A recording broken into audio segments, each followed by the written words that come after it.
नमस्कार साथियों, एक बार फिर से आप सभी का स्वागत है आपकी यूट्यूब चैनल इंग्लिश विद विकास झा में। आज के सेशन में हम क्लॉज के बारे में जानेंगे कि क्लॉज होता क्या है, क्लॉज कितने प्रकार के होते हैं और क्लॉज आइडेंटिफिकेशन से जितने क्वेश्चंस आपके बनते हैं, आई एम श्योर कि आपको इस सेशन के बाद क्लॉज से संबंधित कोई भी प्रॉब्लम फेस नहीं करना पड़ेगा। बस करना क्या है, वीडियो के अंत तक बने रहिए ताकि आपको मैक्सिमम बेनिफिट मिले। और यह सेशन जो है आपके हर एग्जाम के लिए उपयुक्त है, चाहे आप एसएससी की तैयारी कर रहे हो या फिर किसी टीचिंग एग्जाम की तैयारी कर रहे हो। जहां भी आपके ग्रामर से क्वेश्चंस पूछे जाते हैं, it is going to be a boon for you. तो बस बने रहिए वीडियो के अंत तक। चलिए आज के सेशन की शुरुआत करते हैं और शुरुआत करेंगे डेफिनेशन के साथ। सबसे पहले आपको यह समझना होगा कि क्लॉज होता क्या है। जब हम बात करते हैं क्लॉज की, तो क्लॉज को हम हिंदी में बोलते हैं वाक्यांश। हर एक शब्द पे आपको ध्यान देना है। वाक्यांश का मतलब क्या होता है? वाक्य का अंश, अंश मतलब खंड, टुकड़ा, पार्ट। हम बात करते हैं सेंटेंस के पार्ट की, मतलब क्या हर एक सेंटेंस के पार्ट को हम क्लॉज कह सकते हैं? तो कहते हैं नहीं। क्यों नहीं? तो इसके लिए आपके सामने एक कंडीशन है। कोई भी सेंटेंस का पार्ट तभी क्लॉज कहलाएगा जब उसके पास अपना खुद का सब्जेक्ट और वर्ब होगा। इसमें भी देखेंगे कि वर्ब कैसा, तो वर्ब हमारा होना चाहिए फाइनाइट। फिर मैं एक बार बता दूं आपसे कि फाइनाइट वर्ब का मतलब होता है एक ऐसा वर्ब जो अपने सब्जेक्ट के नंबर पर्सन से या फिर टेंस से शासित हो।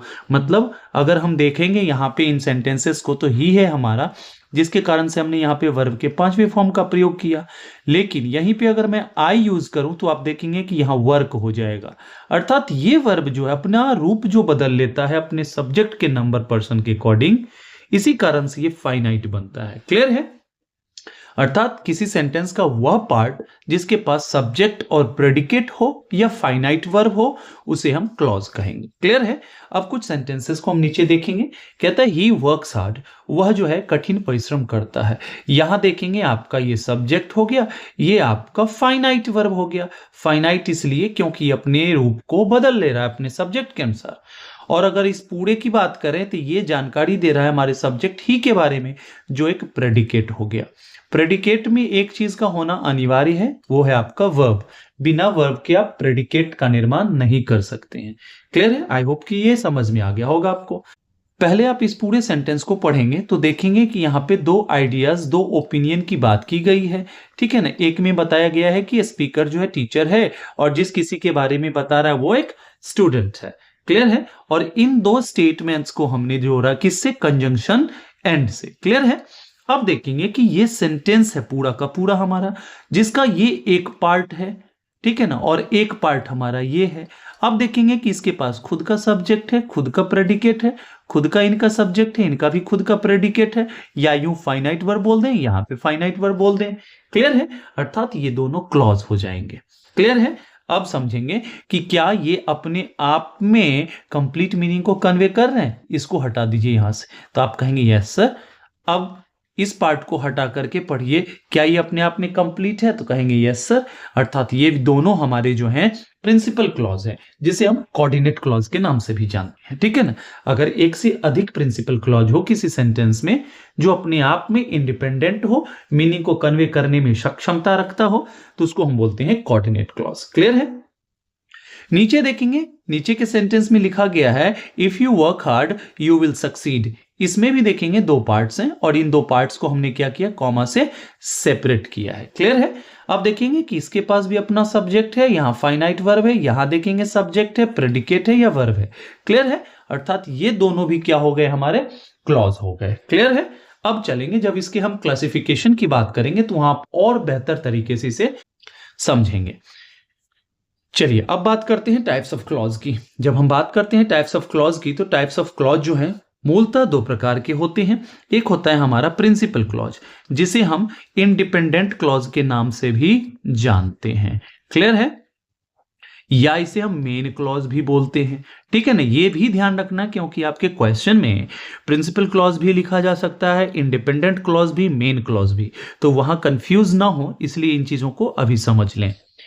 दूसरा हमारा है, कहता है सबऑर्डिनेट क्लॉज, जिसे हम डिपेंडेंट क्लॉज कहते हैं। अगर आप यहां देखेंगे तो इंडिपेंडेंट का क्या हो जाएगा? ये एंटोनिम हो जाएगा। स्वाभाविक सी बात है, अगर एक ही है तो क्लासिफिकेशन कैसे होगा? भिन्नता है तब तो क्लासिफाई कर रहे हैं ना। चलिए आगे बढ़ते हैं। नेक्स्ट हमारा कहता है अब समझना है प्रिंसिपल क्लॉज क्या होते हैं। कहता है एक ऐसा क्लॉज जिसका अपने आप में कंप्लीट मीनिंग हो, means when we talk about the part of a sentence which can stand alone, मतलब जब हम किसी सेंटेंस के ऐसे पार्ट की बात करते हैं जो अपने आप में निर्भर करता है, जो बिना दूसरे के सहायता के अर्थ की पूर्णता रखता हो, अर्थ प्रदान कर रहा हो, वही हमारा प्रिंसिपल क्लॉज है।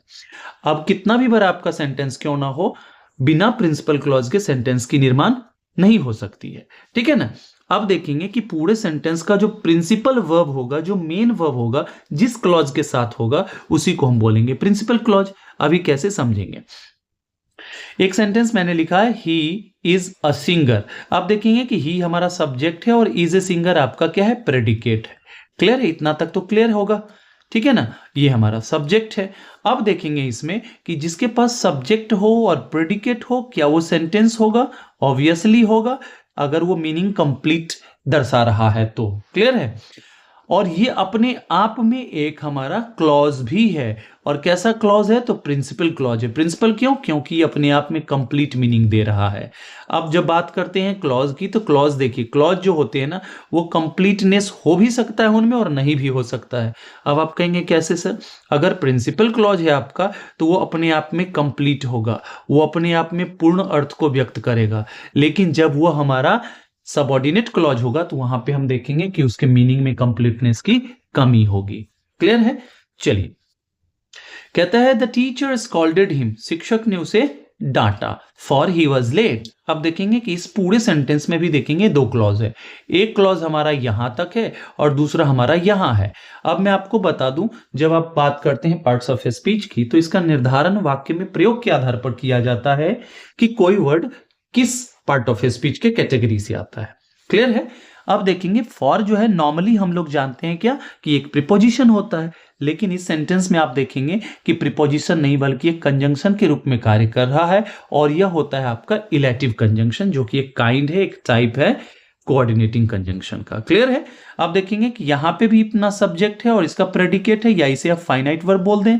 ये आप देखेंगे सब्जेक्ट है और इसका वर्ब है, फाइनाइट वर्ब है, या यहां से यहां तक आप इसे प्रेडिकेट कह दें। अर्थात दो क्लॉजेस को जोड़ रहा है। और ये हमारा क्या है, दोनों ही क्लॉज अपने आप में कंप्लीट मीनिंग को कन्वे कर रहे हैं, इनका अपना कंप्लीटनेस है। क्लियर है। अर्थात ये हमारे क्या हो गए, प्रिंसिपल क्लॉज का उदाहरण हो गया, दोनों का दोनों।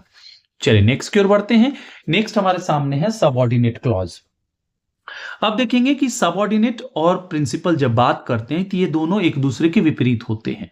कैसे, मैंने आपको पहले ही बताया कि यदि जब तक इनके बीच डिफरेंस नहीं होगा, इनके बीच डिसिमिलैरिटी नहीं होगा, तो क्या होगा, ये कैटेगराइज नहीं किए जा सकते हैं अलग अलग। ठीक है।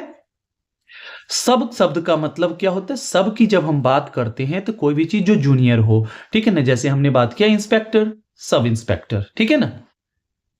अर्थात यहां पे देखेंगे कि एक ऐसा क्लॉज होता है जो अपने आप में कंप्लीटनेस नहीं व्यक्त करता है। मतलब यहां पे देखेंगे कि ये प्रिंसिपल क्लॉज पे डिपेंड करता है, जिस कारण से हम इसे डिपेंडेंट क्लॉज भी कहते हैं। समझ में आई बात। अर्थात a clause that depends on principal clause for its complete meaning is called subordinate clause. Clear है। अब देखते हैं, इन दो एग्जांपल से आप समझ जाएंगे और आपकी समझ भी बेहतर हो जाएगी। कहता है बिकॉज ही वॉज लेट। अब देखिए यहां पे मैंने लिखा बिकॉज ही वॉज लेट। आपको ऐसा नहीं लग रहा है कि इंफॉर्मेशन मिसिंग है, क्योंकि वह लेट था, मतलब कुछ तो बात है जो मिस कर रहा है। अर्थात ये अपने आप में क्या है, इनकम्प्लीट है। कुछ जब तक इसमें ना जोड़ा जाए तो आपके समझ में नहीं आने वाला है कि भाई वो अगर लेट था तो क्या हुआ, है ना। ये अधूरापन यहां व्यक्त हो रहा है। अब यहां आप देखेंगे कि इस क्लॉज के पास कंप्लीटनेस नहीं है मीनिंग में। क्यों, क्योंकि यहां बोला जा रहा है क्योंकि वह लेट था, मतलब कुछ तो अधूरापन है इसमें, जिस कारण से हम इसे क्या कहेंगे, सबऑर्डिनेट क्लॉज कहेंगे। क्लियर है इतना। नेक्स्ट सेंटेंस को देखेंगे। कहता है हमारा unless you work hard. Unless जो होता है ना, इसका मतलब होता है इफ नॉट। ये ध्यान रखना है आपको। अगर किसी पार्ट में जिस क्लॉज के साथ अनलेस लग गया ना, उसके साथ आप नॉट का प्रयोग नहीं करते हैं। ठीक है ना। ये भी आपके कॉमन एरर के क्वेश्चंस बनते हैं। ठीक है। अब देखेंगे, कहता है कि अनलेस यू वर्क हार्ड, यदि आप कठिन मेहनत नहीं करते हैं तो क्या रिजल्ट लग रहा है ना कि कुछ अधूरापन है रिजल्ट में, तो इसलिए इसे हम क्या बोलते हैं, तो इसी कारण से हम इसे सबऑर्डिनेट क्लॉज कहते हैं। क्लियर है? अब देखेंगे कि यहाँ पे एक सेंटेंस है जिसमें कहा गया है ही वर्क्स हार्ड, वह कठिन परिश्रम करता है। अगर इस पार्ट को यहां से हटा दिया जाए तो देखेंगे कि अपने आप में यह कंप्लीट है, लेकिन अगर आप इस पार्ट को हटा दें और तब इसे बोलें, कहता है कि so that he may earn more money, ताकि वह और पैसा कमा सके। ठीक है, अब देखेंगे कि क्या आपको नहीं लगता है कि यह अपने आप में अधूरापन को व्यक्त कर रहा है जब तक कि इस पार्ट को जोड़ा ना जाए। अब जैसे ही आपने इसको जोड़ा, अब जाके ये कंप्लीट मीनिंग को प्रोवाइड कर रहा है। तो देखेंगे कि प्रिंसिपल क्लॉज जो होते हैं ना, अपने आप में कंप्लीट होते हैं, उन्हें किसी दूसरे क्लॉज की आवश्यकता नहीं होती है। लेकिन सबऑर्डिनेट क्लॉज जो होते हैं वो अपने आप में पूर्ण नहीं होते हैं, जिस कारण से उन्हें डिपेंड होना पड़ता है प्रिंसिपल क्लॉज पे। अब नेक्स्ट सेंटेंसेस में भी आप देखेंगे कि ये प्रिंसिपल क्लॉज है जो अपने आप में कंप्लीट मीनिंग को एक्सप्रेस करता है बिना किसी के सहायता के, और वहीं इसकी हम बात करें तो ये कहीं ना कहीं डिपेंड कर रहा है इस क्लॉज पे, ताकि इसको पूर्णता मिल सके। क्लियर है? अब देखेंगे नेक्स्ट हमारा कहता है I know the boy who is standing there, मैं उस लड़के को जानता हूं। अपने आप में कंप्लीट मीनिंग को कन्वे कर रहा है। जो वहां खड़ा है, आपको नहीं लग रहा है कि जो वहां खड़ा है किसकी आप बात कर रहे हैं? तो ये जब तक इस पार्ट से नहीं जुड़ता है, इस क्लॉज से नहीं जुड़ता है, तब तक ये कंप्लीट मीनिंग प्रोवाइड नहीं करता है। इन सभी को आपने देखा कि ये आपके प्रिंसिपल क्लॉज के उदाहरण हैं और ये आपके सबऑर्डिनेट क्लॉज के। अब मैं आपको एक चीज और बता दूं कि ये जो हमारे प्रिंसिपल क्लॉज होते हैं, अगर ये प्रिंसिपल से प्रिंसिपल जोड़ना पड़ रहा है आपको, तब वहां हम देखेंगे कि एक हमारा एक्रोनिम है फैन बॉयज का, अर्थात F for, A for and, N for nor, B for but, O for or, Y for yet और एस फॉर येट है ये हमारा, एस फॉर सो। ये हमारे क्या होते हैं? कोऑर्डिनेटिंग कंजंक्शंस होते हैं। कोऑर्डिनेटिंग कंजंक्शंस का काम क्या है कि इनका काम है इक्वल रैंक के वर्ड्स को, फ्रेजेस को, क्लॉजेस को जोड़ते हैं। मतलब जिनको भी ये जोड़ते हैं ना, वो इक्वल रैंक के होते हैं। हम इसकी चर्चा करेंगे आगे जब कंजंक्शन पढ़ेंगे उसमें। चलिए अभी आगे बढ़ते हैं। अब देखेंगे कि टाइप्स ऑफ क्लॉजेस में हमने देखा कि प्रिंसिपल क्लॉज और सबऑर्डिनेट क्लॉज है। अब देखेंगे कि सबऑर्डिनेट क्लॉज हमारे कितने प्रकार के होते हैं। तो हम जानते हैं कि सबऑर्डिनेट क्लॉज हमारे नाउन क्लॉज, एडजेक्टिव क्लॉज और एडवर्ब क्लॉज, और यहीं से आपके भर भर के क्वेश्चंस पूछे जाते हैं। आपको बताना होता है नाउन क्लॉज है, एडजेक्टिव क्लॉज है या एडवर्ब क्लॉज है। क्लियर है? अब हम एक एक करके समझेंगे कि नाउन क्लॉज क्या होता है, एडजेक्टिव क्लॉज क्या होता है और एडवर्ब क्लॉज क्या होता है। साथ ही साथ हम इसको पहचानने के ट्रिक को भी समझने का प्रयास करेंगे। चलिए आगे बढ़ते हैं। नेक्स्ट हमारा है, कहता है नाउन क्लॉज। अब यहां देखेंगे कि इसके डेफिनेशन को समझना है, तब जाके आप इसके फंक्शन को समझेंगे और वाक्य में जो आपसे पूछा जाएगा कि आखिर ये किस टाइप का क्लॉज है, उसे आप डिटरमाइन कर सकते हैं। कहता है a clause that works as a noun, it means simply when a clause और a given clause functions as a noun, it means it is your noun clause. Clear है? ये तो आप समझ गए होंगे। अब एग्जाम्पल को समझते हैं। ये कहा गया है what he said was true. अब देखिए ये जो हमारा है, ये अंडरलाइन पार्ट, ये क्या है हमारा? इस सेंटेंस के लिए किस रूप में कार्य कर रहा है? सब्जेक्ट के तौर पे। कैसे? तो हम कहते हैं कि असर्टिव सेंटेंस का जो पैटर्न होता है वो इस तरह का होता है, सब्जेक्ट, वर्ब, उसके बाद ऑब्जेक्ट या कॉम्प्लीमेंट जो भी रिक्वायर्ड है।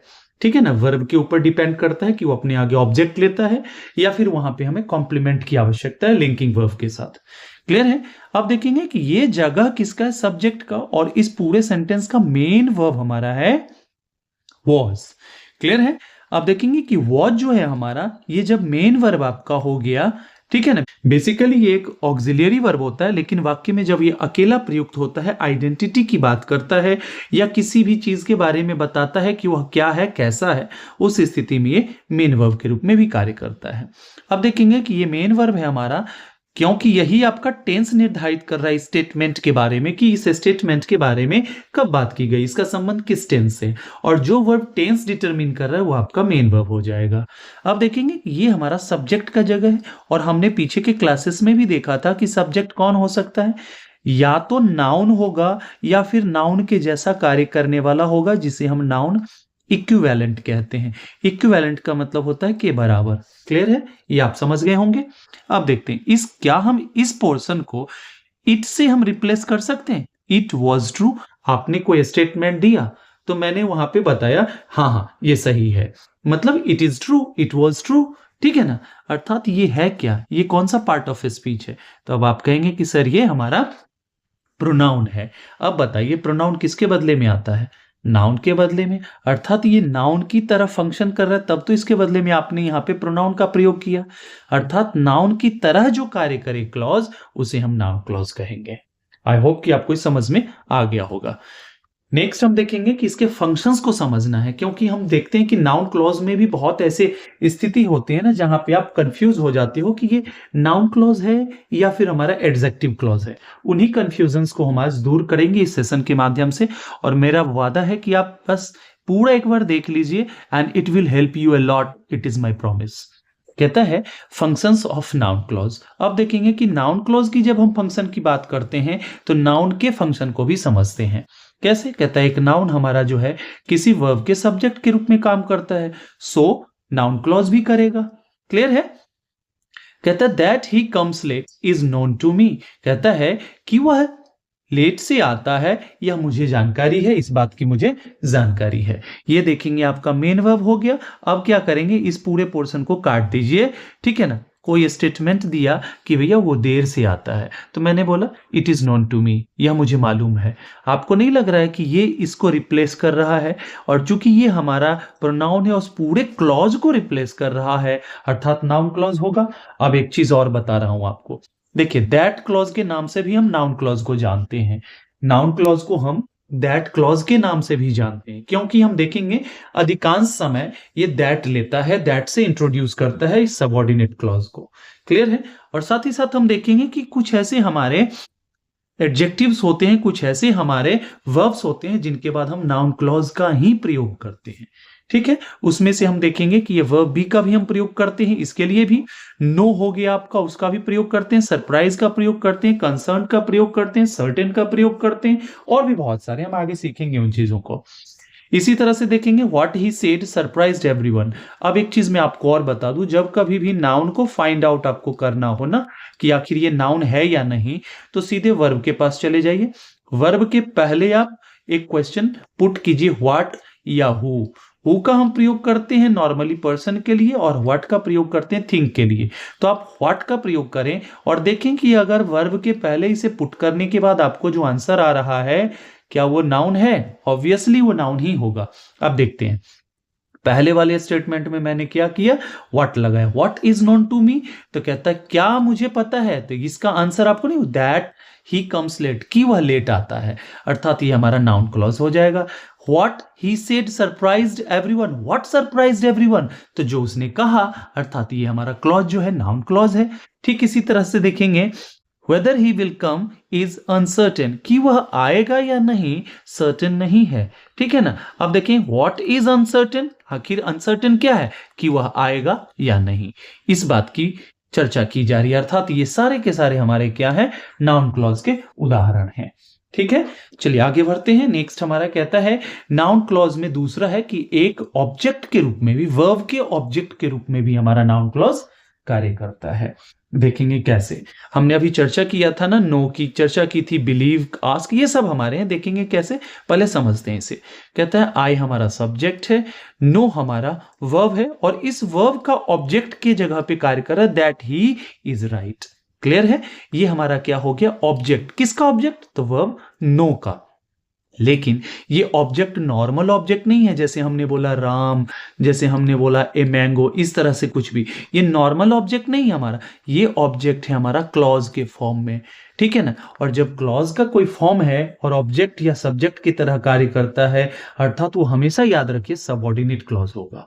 और सबऑर्डिनेट में कैसा होगा, तो वो होगा नाउन क्लॉज। ठीक है ना। अब देखिए दैट से इंट्रोड्यूस कर रहे हो आप, देखेंगे कि दैट से भी हम इसको इंट्रोड्यूस करते हैं और WH वर्ड से भी करते हैं। उसमें व्हाट, वेयर, सर्वाधिक, हाउ का भी प्रयोग करेंगे। ठीक है, अर्थात ये हमारा नाउन क्लॉज हो गया।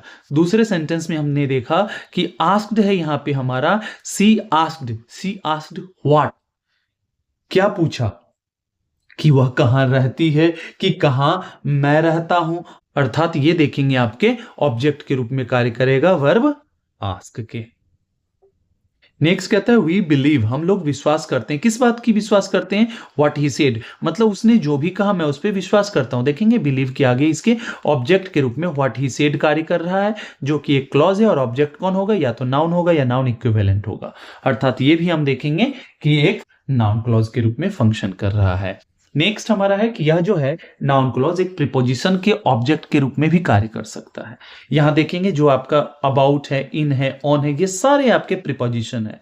और हम सब जानते हैं कि कोई प्रीपोजिशन क्या होता है, किसी नाउन के पहले आकर के ये हमेशा नाउन को प्रीसीड करता है, नाउन के पहले आकर के, और दूसरे पार्ट ऑफ स्पीच के साथ उसके संबंध को दर्शाता है। अर्थात इधर का जो क्लॉज है, इनका संबंध आप दिखा रहे हो किसके माध्यम से? इस प्रीपोजिशन के माध्यम से, इन क्लॉजेस का। अर्थात ये सारे के सारे हमारे क्या हैं? नाउन क्लॉज हैं। एक बार देख लेते हैं कैसे। There is no doubt about, about मतलब व्हाट। अब रखिए यहां पे क्वेश्चन कि उस चीज के बारे में मुझे कोई डाउट नहीं है। किस चीज के बारे में? क्या है? कि जो उसने कहा। अब यहां पे देखेंगे कि व्हाट का मतलब जो उसने कहा, जो का भाव व्यक्त कर रहा है, ये आपको ध्यान देना है। I am interested in what you are doing, मैं उस चीज में इंटरेस्टेड हूं। किस चीज में? जो आप कर रहे हो, मतलब इंटरेस्टेड इन व्हाट। तो व्हाट का आंसर ये पूरा आ रहा है। अर्थात ये सारे के सारे आपके नाउन क्लॉज हो जाएंगे। क्लियर है? चलिए नेक्स्ट की ओर देखते हैं। नेक्स्ट हमारा कहता है कि एक सब्जेक्ट के रूप में करता ही करता है, ऑब्जेक्ट के रूप में करता है, वर्ब प्रीपोजिशन के साथ ही साथ ये किसी एडजेक्टिव के कॉम्प्लीमेंट के भी रूप में कार्य करता है। आपसे एग्जाम में पूछा गया था हाल फिलहाल ही में, और हमने देखा था कि बहुत सारे बच्चे वहां कंफ्यूज थे कि ये किस टाइप का क्लॉज है। उस चीज का निदान आज होगा, अभी होगा। कहता है श्योर हो गया, कॉन्फिडेंट हो गया, अफ्रेड हो गया, वहां पे देखेंगे एंक्सियस हो गया। इन सब के बाद हम क्या करते हैं? नाउन क्लॉज का प्रयोग करते हैं। ये आपको लिस्ट मिल जाएगा, टेंशन नहीं लेना है। कहता है I am sure that he will come, मैं श्योर हूं। किस बात को लेकर के श्योर हूं? श्योर क्या है? श्योर का पार्ट ऑफ स्पीच एडजेक्टिव है। किसके बारे में बता रहा है? सब्जेक्ट आई के बारे में बता रहा है कि वह श्योर है, वह आश्वस्त है। क्लियर है? अब देखेंगे कि जब ये एडजेक्टिव हो गया, अब श्योर है किस बात को लेकर के? दैट ही विल कम, कि वह आएगा। दैट ही विल विन, कि वह जीतेगा। इस बात को लेकर के श्योर है। इस स्थिति में ये किसको कंप्लीट कर रहा है? तो एडजेक्टिव हमारा जो है श्योर, इसको ये कंप्लीट कर रहा है, अर्थात इसके कॉम्प्लीमेंट के रूप में कार्य कर रहा है। जो कोई भी किसी भी चीज को कंप्लीट करे वो उसका कॉम्प्लीमेंट कहलाएगा। कॉम्प्लीमेंट का मतलब होता है पूरक, पूरा करने वाला, कंप्लीट करने वाला। क्लियर है? नेक्स्ट की ओर बढ़ते हैं। कहता है सी इज कॉन्फिडेंट, वह जो है ना कॉन्फिडेंट है। किस बात को लेकर के कॉन्फिडेंट है? आपको लग रहा है ना कि that she can crack the exam, वह इस बात को लेकर के कॉन्फिडेंट है, विश्वासी है, आत्मविश्वास है उसमें कि भाई मैं इस एग्जाम को क्रैक कर सकती हूं। ठीक है ना, कि वह इस एग्जाम को क्रैक कर सकती है। अब देखो, आपको लगता होगा कि ये कॉन्फिडेंस किस चीज से जुड़ा हुआ है। अब आप देखेंगे कि ये जो है हमारा किसके लिए आ रहा है? तो कॉन्फिडेंट एडजेक्टिव के लिए। अर्थात यहां पे भी देखेंगे कि ये नाउन क्लॉज है जो कि किसी एडजेक्टिव को कंप्लीट कर रहा है, और सब में देख रहे हैं कि दैट क्लॉज जुड़ा हुआ है। क्लियर है? चलिए आगे बढ़ते हैं। कहता है we were afraid that the train was late, हम सब भयभीत थे। किस चीज के लिए? कि ट्रेन जो थी वो लेट चल रही थी। इस कारण से हम लोग डरे से हमेशा थे कि भाई कल इंटरव्यू है, कल एग्जामिनेशन है, कि पहुंच पाएंगे कि नहीं। तरह तरह की समस्याएं दिमाग में आ रही होंगी, विचार आ रहे होंगे। अब देखेंगे कि ये भी जो है इसके कॉम्प्लीमेंट के रूप में कार्य कर रहा है। आगे देखेंगे, कहता है कि किसी नाउन के अपोजिशन के रूप में भी यह कार्य करता है। जब बात आती है अपोजिशन की, तो अपोजिशन का मतलब होता है कोई चीज जो किसी नाउन के बगल में आ रहा हो और उसके बारे में एडिशनल इंफॉर्मेशन दे रहा हो, उस चीज को क्वालिफाई कर रहा हो। क्वालिफाई करने का मतलब है कि उस चीज के बारे में बता रहा हो। ठीक है ना? देखेंगे कैसे। कहता है the idea that honesty page, idea की, कैसी आइडिया? तो यहां बात की जा रही है कि भाई जो पे करता है, ऑनेस्टी जो है पे करता है, ऑनेस्टी के साथ जिएंगे ना तो आपको कहीं ना कहीं उसका लाभ मिलेगा ही। ये आइडिया, मतलब आइडिया को यहां डिफाइन करने के लिए हम नाउन इन अपोजिशन के रूप में नाउन क्लॉज का प्रयोग करते हैं। कि ये जो है सत्य है। अर्थात यहां पे देखेंगे कि दो क्लॉज है हमारे पास। दैट ऑनेस्टी पेज, ये हमारा हो गया नाउन क्लॉज, जो कि पार्ट है आपका सबऑर्डिनेट क्लॉज का। क्लियर है। और दूसरा आपका है द आइडिया इज ट्रू, ठीक है ना, ये आपका हो गया मेन क्लॉज। तो मेन क्लॉज को सेग्रीगेट करके भी लिख सकते हैं, लेकिन कभी भी सबऑर्डिनेट क्लॉज को सेग्रीगेट नहीं करेंगे, ये चीज ध्यान देना है। अब देखेंगे कि यहाँ पे कि जो नाउन क्लॉज होते हैं उनमें आप किस तरह के कंजंक्शन का प्रयोग करते हैं। तो हम देखेंगे कि दैट का प्रयोग किया जाता है, व्हाट का किया जाता है, हु का, वेदर का, इफ का। ये अब इफ में भी देखेंगे, यहाँ पे इफ की बात की जा रही है जब आपके पास चॉइस दर्शाया जा रहा हो, उस सेंस में, ना कि कंडीशन वाला इफ वाला, ठीक है ना। अब देखेंगे दैट क्लॉज जो है ना हमेशा जो है इस तरह के वर्ड्स के साथ प्रयुक्त होते हैं। कुछ एडजेक्टिव्स हैं, कुछ हमारे वर्ब्स हैं, जिनके बाद आपको किसका प्रयोग करना होता है, नाउन क्लॉज का। एडजेक्टिव में afraid, delighted, certain, glad, confident, sorry, anxious, so and so forth. उसी प्रकार से देखेंगे वर्ब जो है ask, forget, hope, know, prove, suppose, tell, think. आप देखे होंगे अभी EMRS में टेल वाला आया था, ठीक है ना। और देखेंगे सबसे ज्यादा नो से आता है, जिसके बाद हम हाउ का प्रयोग करते हैं, WH वर्ड में हाउ का प्रयोग करते हैं। इसकी भी हम चर्चा करेंगे कैसे। अब ट्रिक है आपके लिए, कहता है कि आस्क क्या पूछना है, व्हाट पूछना है। वर्ब के आगे प्लेस कीजिए व्हाट का जो आंसर दे रहा है, वर्ब के पहले प्लेस कीजिए व्हाट का जो आंसर दे रहा है, किसी प्रीपोजिशन के बाद प्लेस कीजिए व्हाट का जो आंसर दे रहा है, वो आपका नाउन क्लॉज होगा। क्लियर है। अब नेक्स्ट आपका है एडजेक्टिव क्लॉज। यहां पे एक चीज लिखना भूल गया, दैट इज एडजेक्टिव क्लॉज, ठीक है ना। अब हम चर्चा करेंगे कि एडजेक्टिव क्लॉज होते क्या हैं और किस तरह से इन्हें हम प्राप्त करेंगे, सेंटेंस में फाइंड आउट करेंगे। कहता है कि एक एडजेक्टिव क्लॉज वह क्लॉज है जो किसी नाउन को क्या करे, क्वालिफाई करे। क्लियर है। अब समझेंगे कैसे। स्वाभाविक सी बात है कि एडजेक्टिव का तो कार्य ही नाउन या नाउन इक्विवेलेंट की क्वालिफिकेशन करना। अब देखेंगे the boy who is honest is respected. कहता है the boy who is honest is respected, इसको यहीं तक रखेंगे क्लॉज, ये ज्यादा आगे आ गया है, ठीक है ना। कहता है the boy who is honest is respected, कहता है वह लड़का जो ऑनेस्ट है उसकी क्या होती है, हमेशा रेस्पेक्ट की जाती है। अब देखेंगे कि हु इज ऑनेस्ट जो है ना, ये हमारा डिफाइनिंग है। डिफाइनिंग का मतलब क्या है कि एक ऐसा रिलेटिव क्लॉज जिसके बिना अगर सेंटेंस अधूरा है तो वो डिफाइनिंग है, रेस्ट्रिक्टिव है, ये ध्यान रखना है आपको। अर्थात ये नाउन है हमारा और इस नाउन को ये डिफाइन कर रहा है कि किस लड़के की रेस्पेक्ट है, तो कहता है जो ऑनेस्ट है। अर्थात ये हु इज ऑनेस्ट जो है पार्ट आपका, ये क्या हो जाएगा, रिलेटिव क्लॉज हो जाएगा। रिलेटिव क्लॉज क्या होता है, रिलेटिव प्रोनाउन से इंट्रोड्यूस किए जाते हैं और इसे ही हम बोलते हैं एडजेक्टिव क्लॉज।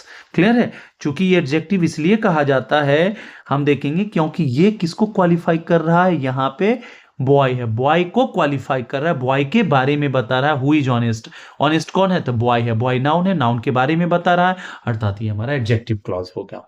ठीक उसी तरह से देखेंगे the pen that you gifted me is here, वह पेन जो आपने मुझे गिफ्ट किया वो यहां है। फिर एक बार और करेंगे, यहीं तक आपका क्लॉज है जो हमारा सबऑर्डिनेट क्लॉज है, रिलेटिव क्लॉज है या फिर आपका एडजेक्टिव क्लॉज है।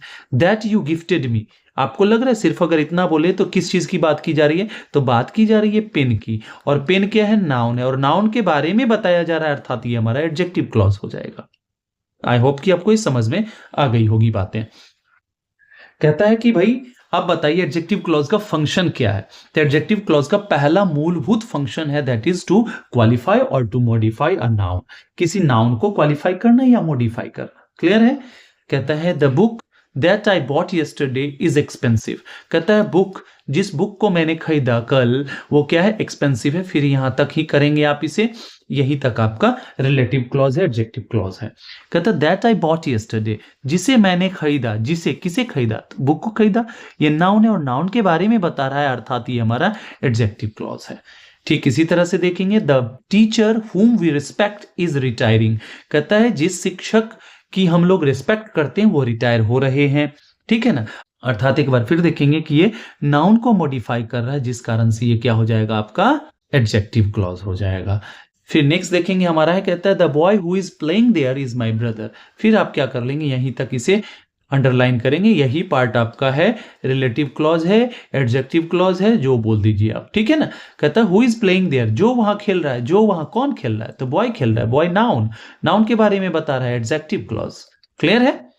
चलिए नेक्स्ट की ओर बढ़ते हैं। कहता है कि एक एडजेक्टिव क्लॉज ये आइडेंटिफाई करता है या डिफाइन करता है। अब यहीं पे हम देखेंगे कि डिफाइनिंग क्लॉज होता है ये हमारा, ये रेस्ट्रिक्टिव क्लॉज होता है, मतलब इसको आप हटा नहीं सकते हो, ये भी समझने वाली बात है। कहता है students who work hard succeed, फिर हम यहीं तक इसे करेंगे। कहता है स्टूडेंट्स जो कठिन मेहनत करते हैं वो सक्सीड करते हैं, सक्सेस होते हैं, सफल होते हैं। अब देखिए अगर इस पार्ट को आप हटा दें तो आप लगेगा कि ये अधूरा, स्टूडेंट सक्सीड, विद्यार्थी सफल होते हैं, ये नॉर्मल एक जनरल स्टेटमेंट हो जाएगा, फिर यहां पे संबंध स्थापित नहीं हो पाएगा कि किस बच्चों की बात की जा रही है, ठीक है ना। ठीक इसी तरह से देखेंगे the pen that is on the table is mine, the pen is mine, ये भी तो सेंटेंस सही है, लेकिन फिर आप संबंध स्थापित नहीं कर पाएंगे कि किस कलम की बात की जा रही है। तो यहां अगर इस चीज को हटा दें तो फिर उसका संबंध खत्म हो जाएगा। यहां अब बात की जा रही है कि एक ऐसे पेन की जो टेबल पे रखी हुई है वो मेरी है। तो ये हो जाता है हमारा डिफाइनिंग क्लॉज, ठीक है। चलिए नेक्स्ट की ओर भी देख लेते हैं। नेक्स्ट हमारा कहता है एड्स एक्स्ट्रा इंफॉर्मेशन। अब देखिए एक्स्ट्रा इंफॉर्मेशन है जो कि आप हटा भी सकते हैं, इसे हम नॉन डिफाइनिंग बोलते हैं, नॉन रिस्ट्रिक्टिव बोलते हैं। कैसे? कहता है mister Sharma who is our principal, कहता है मिस्टर शर्मा जो हमारे प्रिंसिपल हैं, अगर इस पार्ट को हटा भी दें तो क्या हो जाएगा, इज वेरी काइंड, अपने आप में कंप्लीट मीनिंग को कन्वे कर रहा है। आपको यहां पे ऐसा अनुभव हो रहा होगा कि यहां पे आप चाहें तो इसे यूज कर सकते हैं या नहीं कर सकते हैं, लेकिन उसमें आप ऐसा नहीं कर सकते हैं। एक और चीज, जब हम डिफाइनिंग की बात करते हैं तो कॉमा नहीं दिया जाता है रिलेटिव प्रोनाउन के बीच में, मतलब वहां जो रिलेटिव प्रोनाउन जो होता है कंटिन्यूटी में चलता है। लेकिन जब नॉन डिफाइनिंग का हम प्रयोग करते हैं जो एक्स्ट्रा इंफॉर्मेशन देता है जिसे आप हटा भी सकते हैं, ठीक है ना, तो वहां पे आप कॉमा देते ही देते हैं। मतलब नॉन डिफाइनिंग क्लॉज जो है, नॉन डिफाइनिंग रिलेटिव क्लॉज जो है आपका, उसको आप सेग्रीगेट कर देते हो, सेपरेट कर देते हो बाय यूजिंग कॉमास। क्लियर है, ये बात ध्यान रखना है, खास करके जब आप राइटिंग वाले पोर्शन में आते हैं, जब मेंस में लिखने जाते हैं ना, तो वहां इन चीजों का आपको खासा ध्यान रखना पड़ता है। अब कहता है Delhi which is the capital of India is crowded, आप सीधे बोल सकते हैं दिल्ली इज क्राउडेड, लेकिन आपने इस दिल्ली के बारे में एडिशनल इंफॉर्मेशन दिया कि ये दिल्ली क्या है, तो भाई भारत की राजधानी है, उसकी हम बात करें कि वो बहुत ज्यादा क्राउडेड, वहां बहुत ज्यादा भीड़ है, लोगों का जमावड़ा है, ठीक है ना।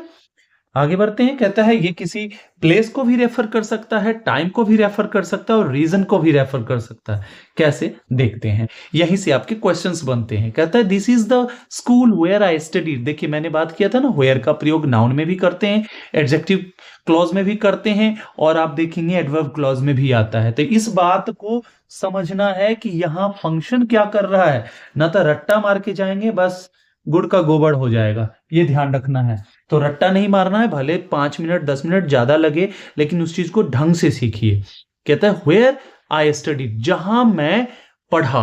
अब ये किस चीज को रेफर कर रहा है, ये रेफर कर रहा है, ये क्वालिफाई कर रहा है वर्ड नाउन की, और नाउन है हमारा ये, ठीक है ना, दिस इज द स्कूल, यहां पे प्लेस की बात की जा रही है ना, तो ये प्लेस को क्या कर रहा है, क्वालिफाई कर रहा है, और जो प्लेस है हमारा नाउन है, अर्थात ये एडजेक्टिव क्लॉज हो जाएगा। क्लियर है। आगे कहता है I remember the day when we meet, हमें आज भी वो दिन याद है कि जिस दिन हम लोग मिले थे, अर्थात यहां पे देखेंगे कि ये क्वालिफाई कर रहा है वर्ड डे को, जो हमारा एक नाउन है, और नाउन को क्वालिफाई कर रहा है अर्थात एडजेक्टिव क्लॉज। क्लियर है। नेक्स्ट इसी तरह से देखेंगे that is the reason why he left, कहता है that is the reason why he left, इसलिए वह छोड़ के चला गया, यही कारण है। तो ये वर्ड रीजन जो है ना, ये नाउन है, ठीक है ना, और नाउन को क्वालिफाई कर रहा है, नाउन के बारे में बता रहा है, अर्थात एडजेक्टिव क्लॉज। आई होप कि आप ये समझ गए होंगे। चलिए आगे बढ़ते हैं। आगे कहता है कि ये एक एडजेक्टिवल मॉडिफायर के रूप में भी काम करता है, किसके, तो इंडिफिनिट प्रोनाउन के। यहीं से आपके क्वेश्चंस ज्यादा बनते हैं। आई वांट समथिंग, मैं कुछ चाहता हूं, क्या, दैट इज यूजफुल, आप बात कर रहे हो यहां पे इसकी, समथिंग की, समथिंग है क्या, इंडिफिनिट प्रोनाउन है, और इंडिफिनिट प्रोनाउन को क्वालिफाई कर रहा है, अर्थात ये पार्ट हमारा क्या हो जाएगा, एडजेक्टिव क्लॉज हो जाएगा। ठीक इसी तरह से देखेंगे anyone who breaks rule will be punished, कहता है कोई भी हो, ठीक है ना, अगर कोई रूल को तोड़ता है, कोई नियम को तोड़ता है तो उसे पनिश किया जाएगा। अर्थात देखेंगे कि ये किसको क्वालिफाई कर रहा है, वर्ड इंडिफिनिट प्रोनाउन एनीवन को, जिस कारण से ये क्या हो जाएगा आपका एडजेक्टिव क्लॉज हो जाएगा। समझ में आ रही है बात? आ रही है तो बस लाइक शेयर सब्सक्राइब करते रहिए, आगे बढ़ते रहिए। चलिए अब देखेंगे कि एडजेक्टिव क्लॉज में हम देखेंगे कि आखिर किस तरह के कंजंक्शन का प्रयोग किया जाता है। सबसे पहले देखेंगे कि ये हमारे रिलेटिव प्रोनाउंस है, इनका तो आप प्रयोग करते ही करते हैं, साथ ही साथ आप वेयर का भी प्रयोग करते हैं। इन रिलेटिव प्रोनाउंस को एकदम टंग पे रखिए, एकदम on it, they must be on your finger tips, एकदम चुटकी में होना चाहिए। जब मतलब क्वेश्चन आया नहीं कि आपके आंसर्स आ जाने चाहिए, ठीक है। अब याद रखेंगे इसके ट्रिक को। कहते हैं इट आंसर्स व्हिच वन और व्हाट काइंड ऑफ। अब थोड़े इसके हम ट्रिक को समझेंगे। कहता है कि इट आंसर्स व्हिच वन और व्हाट काइंड ऑफ, यहां पे बताता है कि भैया किसकी बात कर रहे हैं, किस चीज की चर्चा कर रहे हैं, या किस प्रकार के वस्तु की बात कर रहे हैं, व्यक्ति की बात कर रहे हैं, किस चीज की बात कर रहे हैं आप। इसका जो आंसर देगा that is going to be your adjective clause.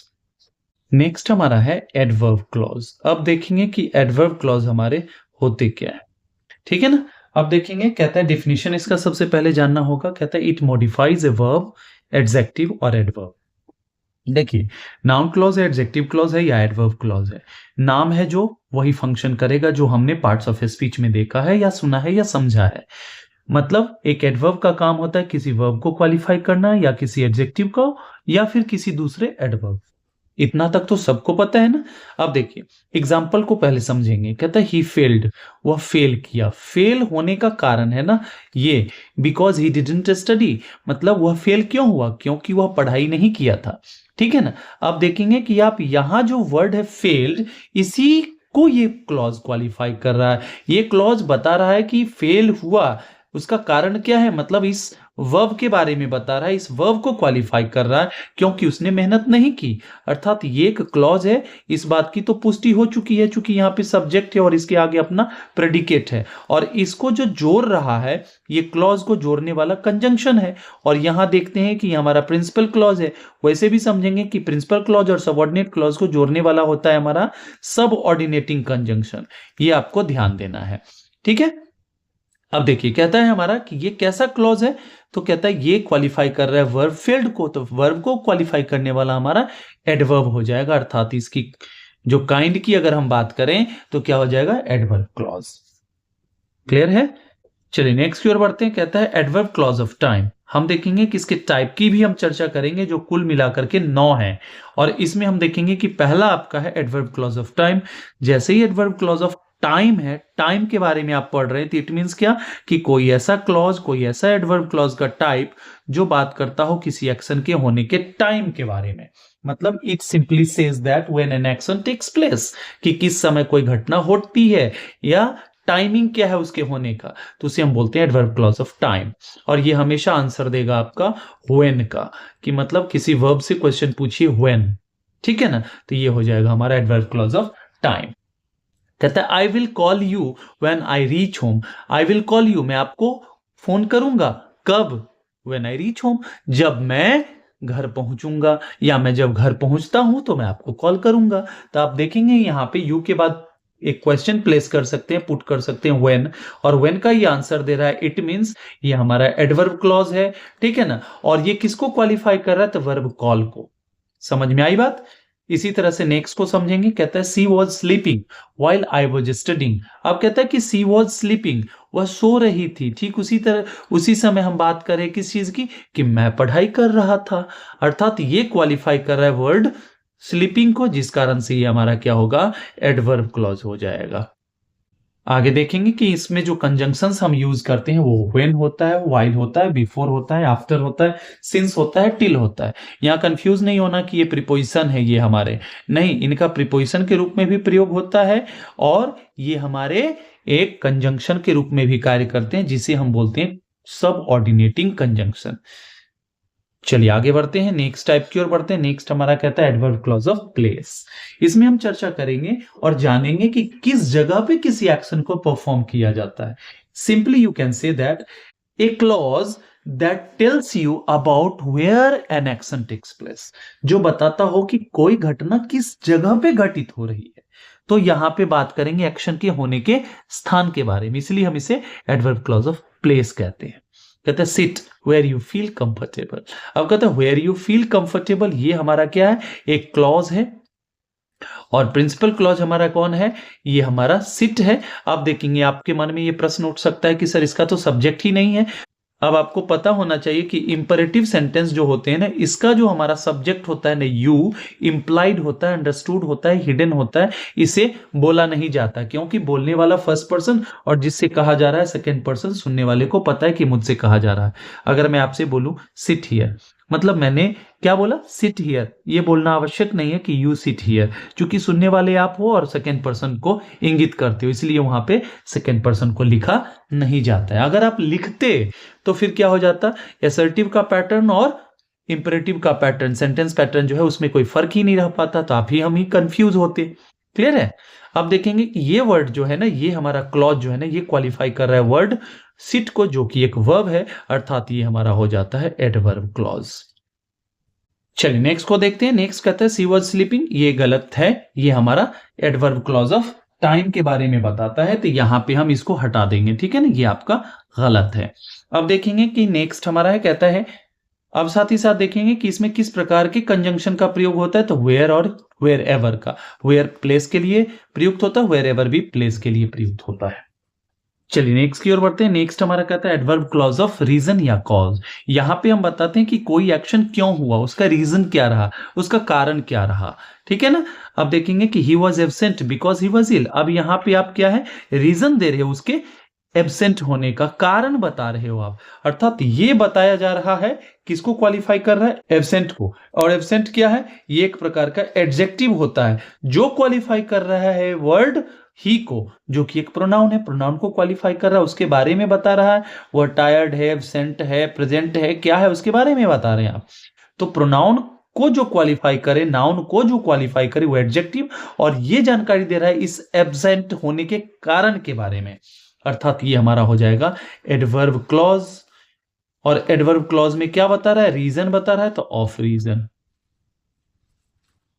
Clear है। चलिए नेक्स्ट की ओर बढ़ते हैं। कहता है since she was late she was punished. अब कहता है उसको दंडित किया गया, उसको पनिश किया गया, किस कारण से, क्योंकि वह लेट थी। अब देखिए पनिश्ड जो है हमारा, ये जो है यहाँ पे पार्ट ऑफ स्पीच है, इसका एडजेक्टिव के रूप में कार्य कर रहा है। वैसे आप वर्ब के रूप में भी कह सकते हैं, पेसिव वॉइस में है, लेकिन मैं आपको ट्विस्ट दे दूं। कहता है कि भाई कोई भी पेसिव वॉइस में जब बनता है ना, वो वर्ब नहीं रहता है, वो एडजेक्टिव बन जाता है। ठीक है, ये सब जनरल किताब में आपको नहीं मिलने वाला है। अब कहता है सिंस सी वॉज लेट, चूंकि वह लेट थी। अब देखिए यहां पे आपको बताना है कि भैया ये किस तरह का कार्य कर रहा है, तो आप देखेंगे कि चूंकि वह लेट थी, इसका मतलब इसलिए उसको पनिश किया गया, मतलब यहां पे कारण बताया जा रहा है कि उसको पनिश क्यों किया गया, क्योंकि वह लेट थी, अर्थात ये हो गया हमारा एडवर्ब क्लॉज ऑफ रीजन। ये हो गया हमारा एडवर्ब क्लॉज। अब देखेंगे कि कुछ ऐसे कंजंक्शंस होते हैं जो एडवर्ब क्लॉज ऑफ रीजन के रूप में कार्य करते हैं, या फिर यूं कहें कि एडवर्ब क्लॉज ऑफ रीजन को इंट्रोड्यूस करते हैं। उसमें से हम देखेंगे सिंस है, और सिंस के बारे में हमने देखा था कि ये प्रीपोजिशन के रूप में भी काम करता है, और दो क्लॉजेस को जोड़ने के लिए ये कंजंक्शन के रूप में भी कार्य करता है। फिर दूसरा हमारा बिकॉज, फिर एज हो गया। चलिए नेक्स्ट की ओर बढ़ते हैं। नेक्स्ट हमारा है एडवर्ब क्लॉज ऑफ कंडीशन। ये हमने बहुत विस्तृत से किया है, आप मेरे पीछे के वीडियो को जाके देख सकते हैं, जहां पे मैंने कंडीशनल क्लॉज की चर्चा की है, और इसे हम बोलते हैं कंडीशनल क्लॉज। और कंडीशनल क्लॉज जो होते हैं, एक तरफ आपको कंडीशन एक्सप्रेस करते हैं, और उसके पॉसिबल रिजल्ट को हम दूसरे क्लॉज अर्थात प्रिंसिपल क्लॉज में चर्चा करते हैं। कहता है ये एक्सप्रेस करता है किस चीज को, तो रिजल्ट को। किस में, तो अंडर ए सर्टेन कंडीशन, मतलब किसी सर्टेन कंडीशन के अंतर्गत वो बात करता है किसी रिजल्ट की, किसी आउटकम की, अर्थात ये हमारे होते हैं एडवर्ब क्लॉज ऑफ कंडीशन, जिसे दूसरे शब्द में आप बोलें तो बोल सकते हैं कंडीशनल क्लॉज। अब सेंटेंस को देखेंगे, कहता है यहां पे इफ है, इसको आप करेक्शन कर लेंगे, if you do not work hard you will fail. अब कहता है यहां पे हमारा वर्ब है, और इस वर्ब को ये क्वालिफाई कर रहा है कि भैया देखिए अगर आप कठिन मेहनत नहीं करते हैं ना, तो रिजल्ट ये पॉसिबल है। अब ये संभव नहीं है कि हमेशा सर्टेन ही हो ये चीज, ये हो सकता है कि इसमें बदलाव भी देखने को मिले, इस चीज की ये गारंटी नहीं करता है, but here we are talking about possible result. Clear है ना। अर्थात ये जो है शर्त जो उत्पन्न करने वाला है किसी भी रिजल्ट के लिए, पॉसिबल आउटकम के लिए, वो पार्ट हमारा, वो क्लॉज हमारा कंडीशनल क्लॉज कहलाएगा। अर्थात ये आप इसे सिंपल बोल सकते हैं कंडीशनल क्लॉज, या फिर इसे बोल सकते हैं एडवर्ब क्लॉज ऑफ कंडीशन। ठीक इसी तरह से नीचे देखेंगे, कहता है you would succeed if you worked hard. कहता है आप सक्सेस होते यदि आपने मेहनत किया होता। अभी यहाँ पे हाइपोथेटिकल सिचुएशन की बात की जा रही है कि अगर आप मेहनत करें तो सफल हो सकते हैं, लेकिन पॉसिबल नहीं चूंकि वो समय नहीं है। अर्थात ये जो है कंडीशन को शो कर रहा है। और ये कैसा कंडीशनल क्लॉज है हमारा, तो ये कंडीशनल क्लॉज है हमारा second conditional clause. Conditional clause हमारे 4 प्रकार के होते हैं, 0, फर्स्ट, सेकेंड और थर्ड कंडीशनल क्लॉज। अब देखेंगे कि इनको हम इंट्रोड्यूस करते हैं किन किन तरह के कंजंक्शंस के साथ। तो इफ हो गया, अनलेस हो गया, प्रोवाइडेड दैट हो गया। अनलेस बराबर हमने पढ़ा था पीछे इफ नॉट होता है, ये ध्यान रखना है। निगेटिव अगर कंडीशन दिखाना तो अनलेस का प्रयोग करेंगे। वहीं पे अनटिल का प्रयोग हम टाइम वाले पोर्शन में करते हैं। अनटिल टिल टाइम के रेस्पेक्ट में करता है। यहां भी देखेंगे कि अगर डिटेक्शन हो या सेंटेंस इंप्रूवमेंट हो, अनलेस की जगह अनटिल कर देगा। चलिए नेक्स्ट हमारा है, कहता है एडवर्ब क्लॉज ऑफ कॉन्ट्रास्ट या कंसेशन। अब यहां देखेंगे कि दो स्टेटमेंट्स के बीच ना कॉन्ट्रास्ट को दिखाया जाएगा, विरोधाभास को दिखाया जाएगा। तो इस तरह के जो हमारे क्लॉज होते हैं उनको हम बोलते हैं एडवर्ब क्लॉज ऑफ कॉन्ट्रास्ट या कंसेशन। क्लियर है। अब यहां पे देखेंगे ही इज ऑनेस्ट, वह क्या है, ईमानदार है। बट आपने जो एक्सपेक्ट किया है रिजल्ट वो नहीं होगा यहां पे।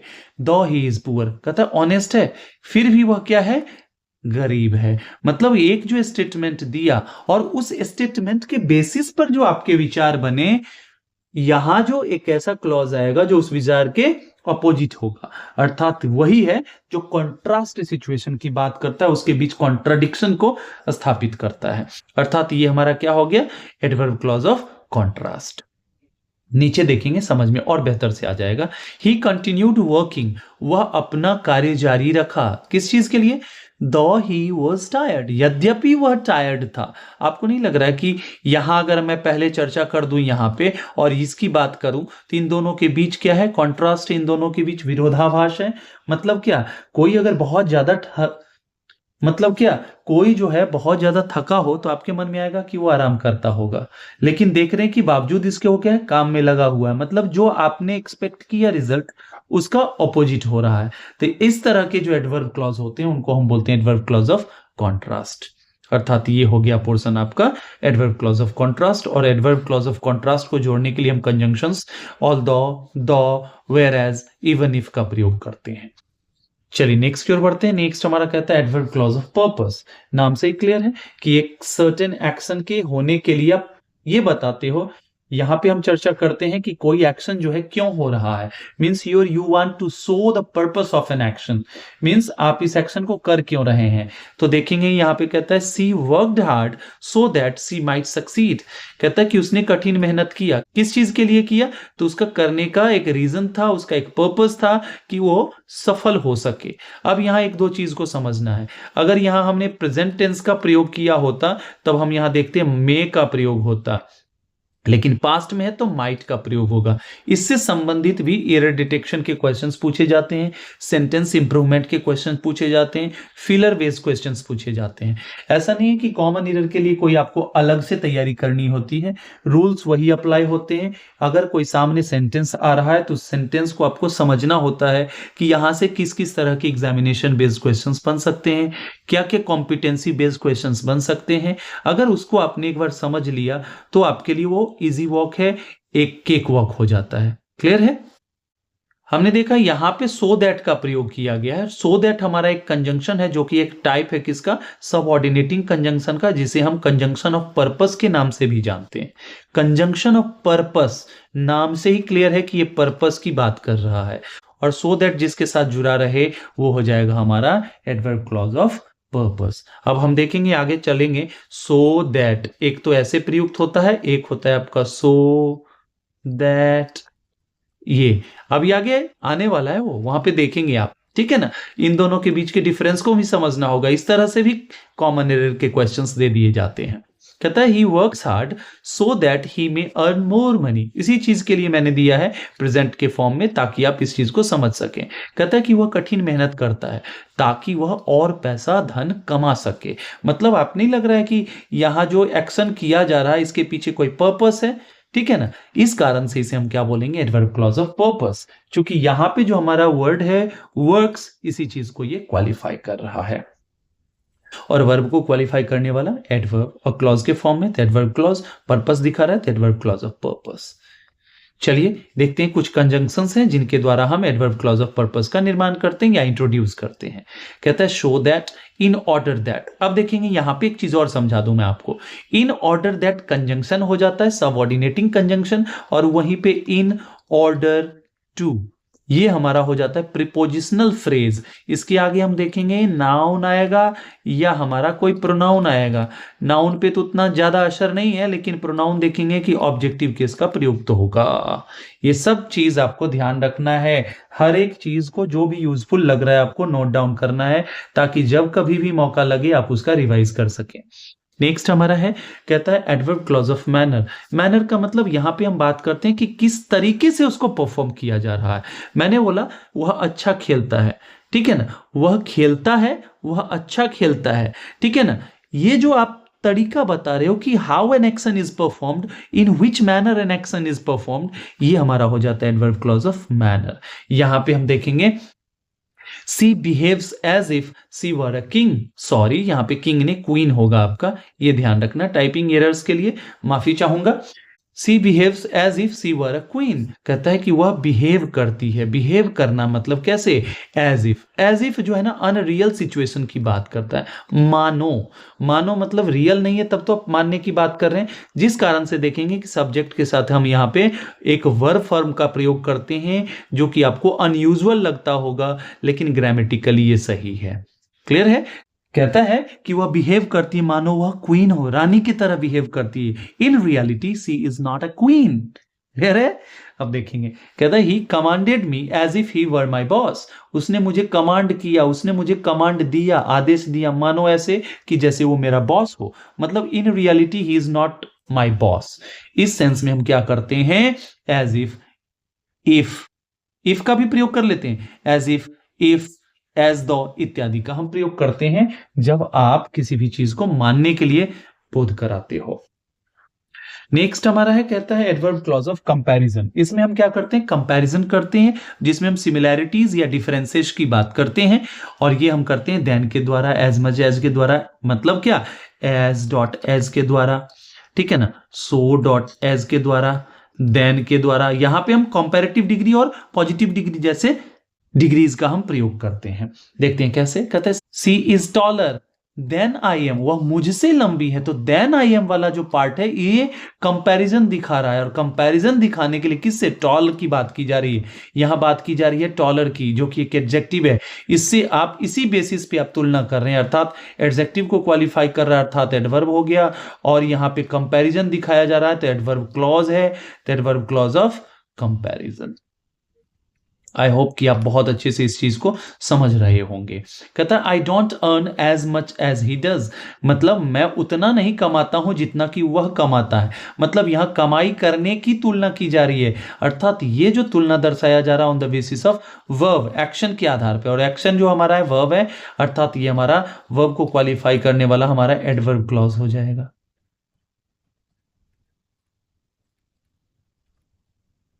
क्लियर है।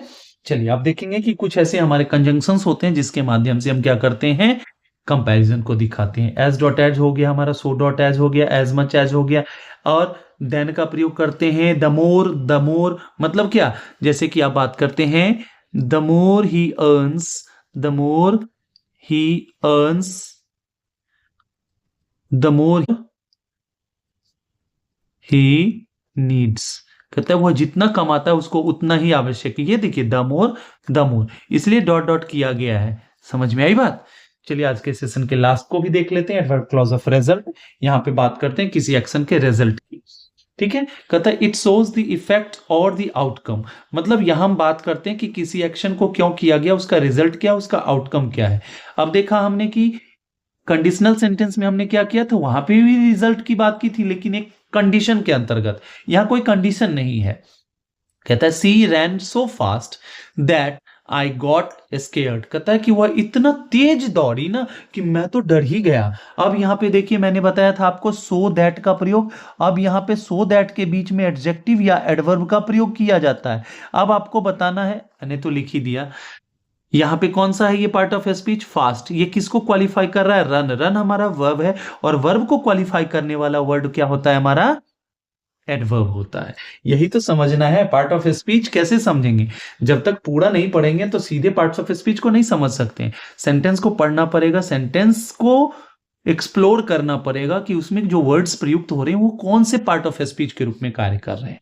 ठीक है, चलिए नेक्स्ट की ओर बढ़ते हैं। नेक्स्ट हमारा कहता है you were so weak that you could not stand. कहता है तुम इतने कमजोर थे कि तुम खड़े भी नहीं हो पा रहे थे। अब देखेंगे, आपने बनाया होगा रिमूव टू, वही तो है, वहीं से तो आया है। कैसे, इसी सेंटेंस को मैं ऐसे लिख सकता हूं, you were too weak to stand. इसी का तो आपने रिमूवल ऑफ टू किया है, या रिमूव टू, जो भी बोल दें आप, ये किया है ना। तो हम क्या देखते थे वहां की, टू डॉट डॉट टू या फॉर का जो कॉम्बिनेशन है, इसको आप बदल देते थे सो दैट के कॉम्बिनेशन में। यहां के बाद जो हमारा एडजेक्टिव या एडवर्ब है उसको यहां प्लेस कर देते थे। यही चीज तो करना है, यही चीज है। अगर एक चीज को आप दूसरी चीज से कनेक्ट कर पा रहे हैं, इसका मतलब है कि आप पढ़ रहे हैं। नहीं तो फिर तो टाइम बिताने से कोई फायदा नहीं है। उसी चीज को मैंने यहां नीचे लिखा है कि यहां पे हम सो दैट का प्रयोग करते हैं, सो के बाद आप एडजेक्टिव या एडवर्ब का प्रयोग करते हैं, फिर दैट का प्रयोग करते हैं। क्लियर है। चलिए, मेरे एंड से आज के सेशन के लिए इतना ही। आई होप कि आपको ये सेशन बहुत ही मजेदार लगा होगा, और आज के सेशन में आपको बहुत कुछ सीखने को मिला होगा। और हाँ, यदि आपको इसका पीडीएफ चाहिए तो आप मेरे टेलीग्राम चैनल इंग्लिश विद विकास झा से कनेक्ट हो सकते हैं, जहां पे आपको जितने भी क्लासेस होती हैं उसका आपको पीडीएफ मिल जाएगा, प्रोवाइड कर दिया जाएगा, ताकि आपके रिविजन में कोई हाइंड्रेंस ना आए, कोई बाधा ना आए। तो चलिए नेक्स्ट सेशन में मिलते हैं। Till the time we meet next, happy learning and keep evolving. Thank you so much.